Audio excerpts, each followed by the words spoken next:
অফারটি শুধুমাত্র ভারত এবং বাংলাদেশের দর্শকদের জন্য প্রযোজ্য। যদি চাস আমি স্যামের সাথে খুশি থাকি তাহলে তুই রাহুলকে বিয়েটা কর।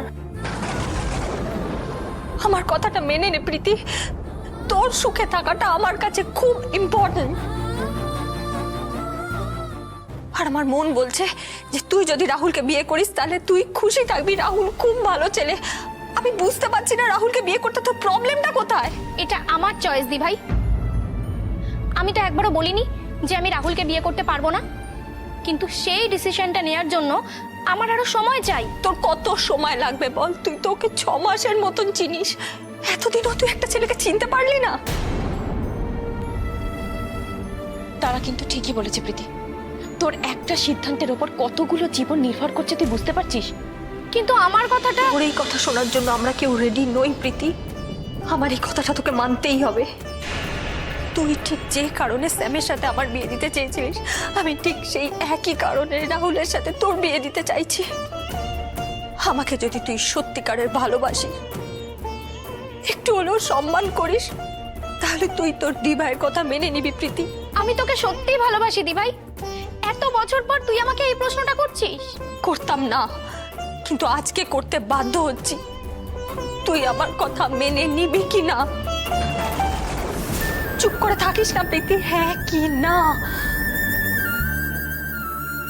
তারা, আমি জানি আপনি আমাকে খুব ভালো চোখে দেখেন আর তাই জন্যই প্রীতিকে বোঝানোর চেষ্টা করছেন, কিন্তু আপনারা যেভাবে ওকে জোর করছেন আমার সেটা খুব একটা ভালো লাগছে না।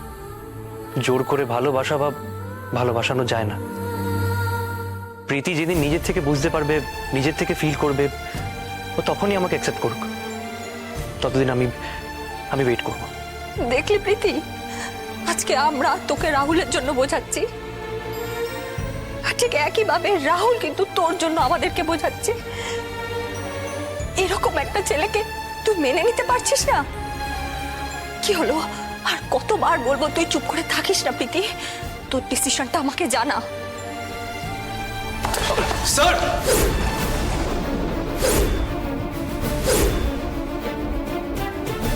না না, আমার কিছু হয়নি।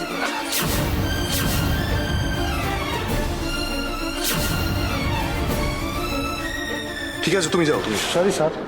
না ঠিক আছে, এটা আমার ভুল ছিল। তুমি যাও, ইটস ওকে। চল।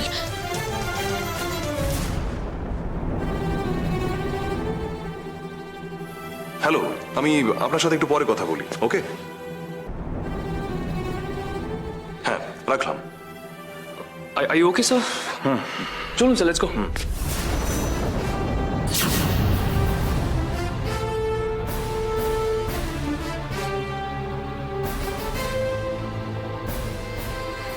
সমুদ্র, ওই ছেলেটাই রাহুল না? হ্যাঁ স্যার। আমার ওর সাথে একটু কথা আছে, তুমি ওকে ডাকো তো। কি দরকার স্যার? একবার বাড়িতে এসে যে ঝামেলা ঘটলো তারপরও না, আমার সত্যি ওর সাথে একটু কথা আছে। ওকে ডেকে নিয়ে এসো, যাও please. Okay sir. Rahul sir তোমার সাথে একটু কথা বলতে চাইছেন। Rahul please please come.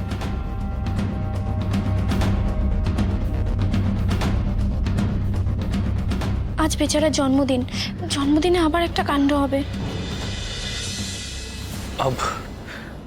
Sorry sir, last দিন আপনাকে অনেক অপমান করেছি, প্লিজ কিছু মনে রাখবেন না। আরে আরে, কি করছো কি? তুমি যে নিজের ভুল বুঝতে পেরেছো, এটাই অনেক। আসলে রাহুল, সেদিন তোমার সঙ্গে কথা বলার জন্যই আমি আমার বাড়িতে তোমাকে ডেকেছিলাম, কিন্তু সিচুয়েশন যা ছিল আমি তোমার সাথে সেদিন সেভাবে কথা বলতে পারিনি। আমি যে বিষয়ে তোমার সাথে সেদিন কথা বলতে চেয়েছিলাম সেই বিষয়ে আমি আজকে কথা বলতে চাই। আমি তোমার সাথে একটু পার্সোনালি কথা বলবো, একটু ওদিকে এসো। সমুদ্র, তুমি একটু ওয়েট করো, আমি আসছি। Sure sir. এসো এসো।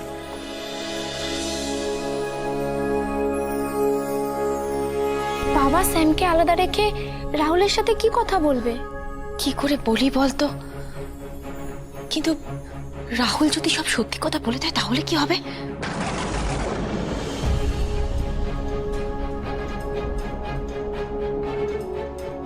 আমি তোমাকে যে প্রশ্নগুলো করব তার ঠিকঠাক উত্তর দিতে হবে। দরকার ছাড়া খুব একটা মিথ্যা কথা আমি বলি না। আপনার যা জিজ্ঞেস করার আপনি জিজ্ঞেস করুন, আমি সত্যি কথাই বলবো। তুমি কি সত্যি প্রীতিকে ভালোবাসো? এই প্রশ্নের উত্তর তো আপনাকে আমি আগের দিনই দিয়ে দিয়েছি, তাহলে এক প্রশ্ন কেন করছেন? আমি এটা বিশ্বাস করতে পারছি না বলেই তোমাকে জিজ্ঞেস করছি। স্যার, প্রীতিকে ভালো না বাসলে মালয়েশিয়া থেকে এসে এখানে কলকাতায় পড়ে থাকতাম না। আর ভালোবাসি বলেই ওর সাথে আমি সমুদ্রের বিয়েটা হতে দিই। এটা হতে পারে না, আমি মনে করি না। তুমি যদি সত্যি প্রীতিকে ভালোবাসতে তাহলে প্রীতির বিয়ে ক্যান্সেল করার জন্য তোমাকে মালয়েশিয়া থেকে আসতে হতো না, প্রীতি নিজে তোমার কাছে চলে যেত। আমি প্রীতিকে খুব ভালো করে চিনি। প্রীতি কাউকে ভয় পায় না। আমি প্রীতির বাবা, প্রীতিকে আমি সেইভাবেই মানুষ করার চেষ্টা করেছি। প্রীতি নিজের বিয়ে নিজে ক্যান্সেল করলো না, আর তোমার আশাতে ওর বিয়ে ক্যান্সেল করে দিল। এখানেই আমার ডাউট হচ্ছে। দেখো রাহুল, তুমি কার কথায় এই কাজটা করেছো সেটা আমি জিজ্ঞেস করছি না, কিন্তু কেন করেছো এটা আমি জিজ্ঞেস করব। বলো।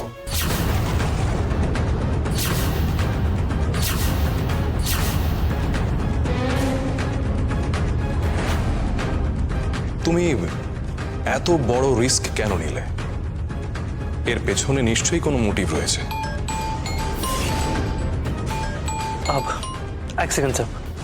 শিওর? হ্যালো, হ্যাঁ, টাকাটা আমার আজকের মধ্যেই চাই। না না না না, আমি আর একদিনও সময় দিতে পারবো না। আজকে রাতে 12টার মধ্যে টাকাটা আমার চাই, আমার দরকার টাকাটা। রাখছি। সরি, বলুন স্যার। তুমি যা করেছো টাকার জন্য করেছো, তাই তো?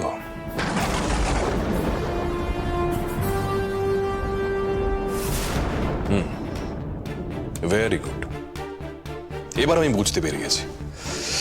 বেশ, তাহলে আসল কথায় আসা যাক। কত টাকা চাও?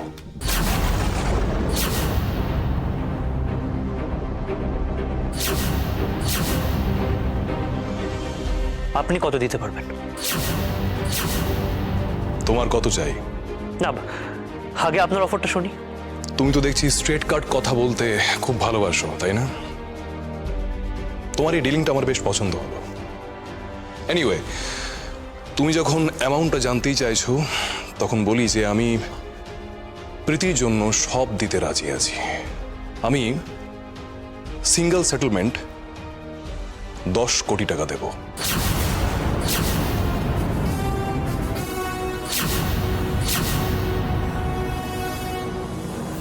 এবার বলো, রাজি? আপনি আপনি তো বিশাল বড় একটা অ্যামাউন্ট বললেন। আমাকে একটু সময় দিন, আমি ভেবে বলছি। বেশ, ভাবো, ভেবে নিয়ে আমাকে জানাও। আমার আজকে একটা মিটিং আছে, তুমি আগামীকাল বিকেলের মধ্যে আমার বাড়ি চলে এসো এবং বাড়িতে এসে তুমি তোমার ডিসিশনটা জানাও। শিওর, ডান।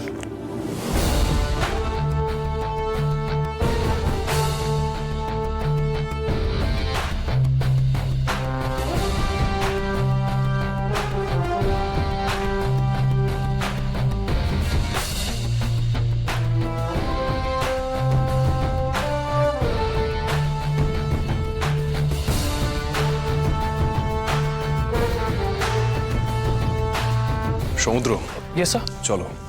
চলুন স্যার।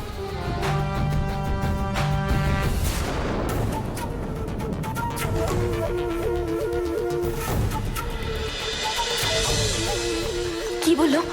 তোমার সাথে হ্যান্ডশেক করলো দেখলাম। বাবাকে দেখে তো মনে হলো তোমার ওপর আর একটুও রেগে নেই। হ্যাঁ, আমি স্যারের কাছে ক্ষমা চাইলাম, উনি আমাকে ক্ষমা করে দিলেন। আর কি বললো? আমাকে বাড়িতে আসার জন্য ইনভাইট করলেন। তোমাকে বাড়িতে আসতে বললো? হ্যাঁ, আর ইনফ্যাক্ট স্যার আজকে খুব ভালো বিহেভও করলেন আমার সাথে। আমার তো বিশ্বাসই হচ্ছে না। অবাক তো আমারও লাগছে। ভগবান বোধহয় সব সমস্যা এবার সমাধান করে দেবেন। আমার মন বলছে সব সমস্যা মিটে যাবে, আর আমার মন এটাও বলছে যে আদি তোমাকে তোমার আর প্রীতির বিয়ের ব্যাপারে কথা বলতে ডেকেছে। কেন জানি না, আমারও সেটাই মনে হচ্ছে। প্রীতি, এবার কিন্তু তোকে একটা সিদ্ধান্ত নিতেই হবে। মা, একটা সত্যি কথা বলবো, আমি কিন্তু বাবার কথা ভেবেই রাহুলকে মেনে নিতে চাইছিলাম না, কিন্তু বাবা নিজে রাহুলকে আমাদের বাড়িতে ডেকেছে। আমি সত্যি বুঝতে পারছি না আমার কি করা উচিত। এতে আবার না বোঝার কি আছে? তুই তো একটু আগে আমাদেরকে বললি যে তুই বাবার পছন্দ করা ছেলেকেই বিয়ে করবি, তাহলে তো তোর রাহুলকে বিয়ে করতে কোনো আপত্তি থাকার কথা নয়। অ্যাকসেপ্ট কর।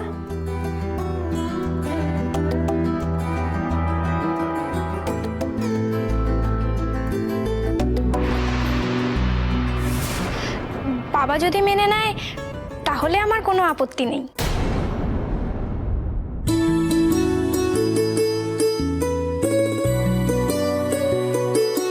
যাক, আজ আর কথা বাড়াবো না, এসো কাল দেখা হবে। হাসি আজ আসো। চল আয়। বাই। বাই।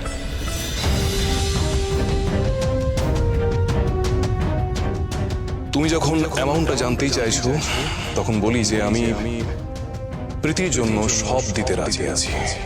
আমি সিঙ্গেল সেটেলমেন্ট 10 কোটি টাকা দেবো।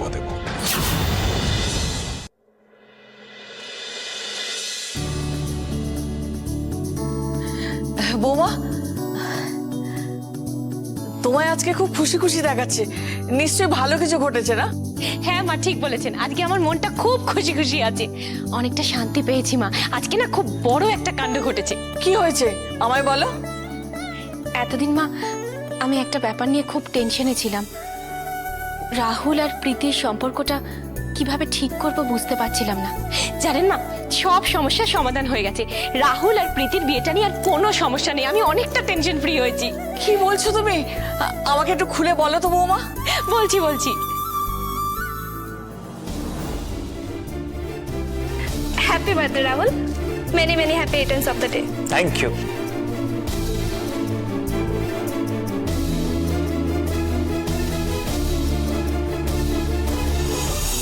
কি বলছো? আদি রাহুলকে আসতে বলেছে? আমার তো বিশ্বাসই হচ্ছে না গো। বিশ্বাস না হলেও এটাই সত্যি মা, আর কোনো চিন্তা নেই। সত্যি বৌমা, আমি আমি ভাবতেই পারছি না। সবই ঈশ্বরের কৃপা মা।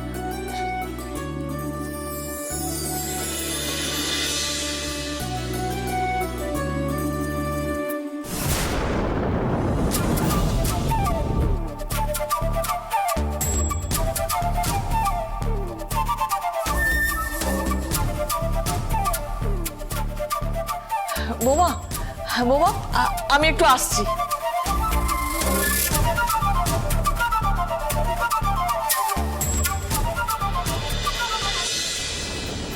দিদি ভাই, তুই যেটা বলছিস না আমি সব বুঝে গেছি।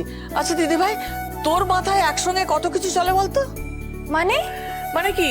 মানে বুদ্ধি করে তুই দুভাগ হয়ে যা বাড়িটাকে এক করলি, আবার বুদ্ধি করে রাহুলকে আমাদের বাড়িতে ডেকে আনলি। আমি ডাকিনি ঠাম্মি। তুই ডাকিসনি? তাহলে আদি ডেকে এনেছে। কিন্তু দিদি ভাই, আদি তো এই কাজটা করবে না। তার মানে তুই কোনো না কোনো ভাবে আদিকে দিয়ে এটা করালি, তাই তো? তুমি বিশ্বাস করো ঠাম্মি, আমি এই ব্যাপারে কিছু জানতামই না। বাবা নিজেই রাহুলকে ডেকেছে। আমার মনে হয় বাবার কোনো একটা প্ল্যান আছে। কি বলছিস কি? এটাতে কি খারাপ কিছু হতে পারে নাকি? আমার মনে হচ্ছে, আমি শিওর না। আচ্ছা, তুই যেটা ভাবছিস সেটা তো নাও হতে পারে। তুমি তো বাবার রাগ চেনো। বাবা তো রাহুলের ওপর কম রেগে নেই। আর বাবা খুব ভালো করে জানে যে প্রীতির বিয়েটা রাহুলের জন্যই ক্যান্সেল হয়েছে। আর একবার পায়ে হাত দিয়ে প্রণাম করলে কি বাবা সব রাগ ভুলে যাবে? আমার খুব ভয় করছে। বাবার মাথায় এখন কি চলছে সেটা একমাত্র বাবাই জানে। তাহলে এটাতে কি খারাপ কিছু হতে পারে? কি হবে তাহলে বল? সেটা সেটা আমি কি করে বলবো ঠাম্মি? আমার খুব ভয় করছে।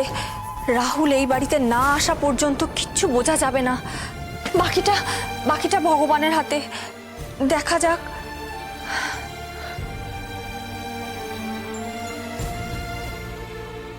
ঈশ্বর, তুমি রক্ষা করো, তুমি রক্ষা করো ঈশ্বর, তুমি রক্ষা করো।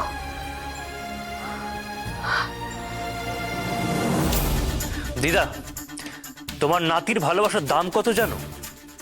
10 কোটি টাকা। না না, আমি মজা করছি না, সত্যি বলছি, 10 কোটি টাকা। আর তুমি তো সবটা জানোই, প্রীতির সাথে আমার সম্পর্ক কবে আর কি করে হলো সেটা আমিও ঠিক জানি না, কিন্তু এই 10 কোটি টাকার ব্যাপারটা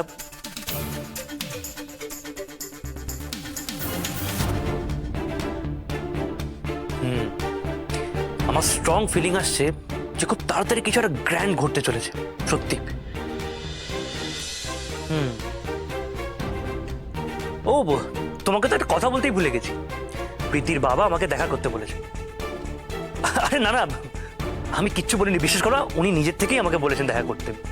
ওই যে কফি শপে 10 কোটি টাকার ডিলটার কথা হয়েছে, ওইটাই কনফার্ম করতে আমাকে ওনার বাড়ি যেতে হবে।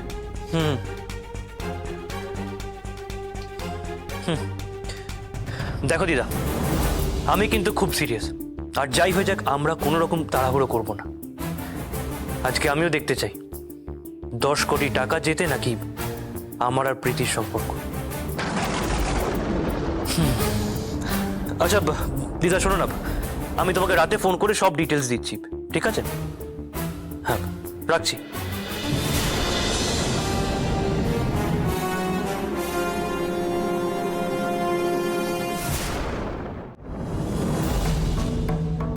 আদিদেব বাবু, আদিদেব বাবু,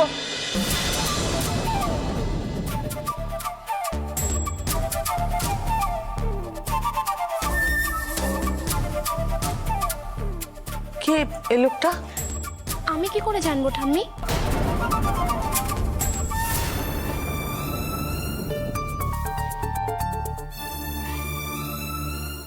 ঠাম্মি, রাহুলের তো এখনই আসার কথা।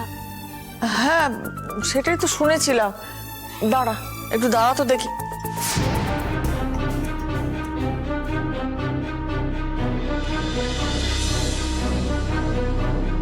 সেঠজি, নমস্তে। নমস্তে। সেঠ, এই লোকটাকে তো কখনো দেখিনি। কি জানি, বুঝতে পারছি না। আসুন, কেমন আছেন? আছি ভালোই, তবে মেয়ের তবিয়তটা একটু খারাপ হয়েছে, ফোনে তো বললাম আপনাকে। হ্যাঁ, আমি শুনলাম। আপনি আপনি চিন্তা করবেন না, সব ঠিক হয়ে যাবে। তা সেঠজি, আমি যত অ্যামাউন্ট বলেছিলাম ততটাই এনেছেন তো? পুরোটা, সব 2000-এর নোটে দিয়েছি।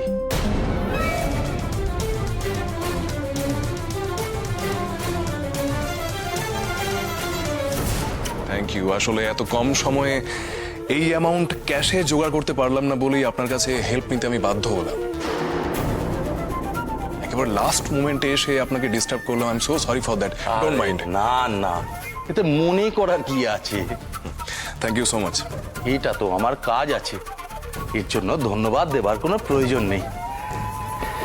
নিন, জিনিয়ে নিন। স্যারজি, ইটস ওকে, ইটস ওকে। আপনার সাথে আমার সম্পর্ক কি আজকের? আমি খুব ভালো করে জানি যে আপনি আমাকে ঠকাবেন না। বেশ বেশ, এই নিন। এই অ্যামাউন্টটা আমি যত তাড়াতাড়ি সম্ভব রিটার্ন করে দেওয়ার ব্যবস্থা করছি, এর মধ্যেই আমি আপনাকে ফোন করব। আরে কোনো তাড়া নেই, আপনি আপনার সুবিধে মতো সময় মতো দিবেন। আমি তাহলে এখন এলাম। 1 মিনিট। সমুদ্র, ইয়েস স্যার। হ্যাঁ, এই ব্যাগটা একটু সাবধানে রাখো। Sure sir. চলুন সেঠজি। চলি।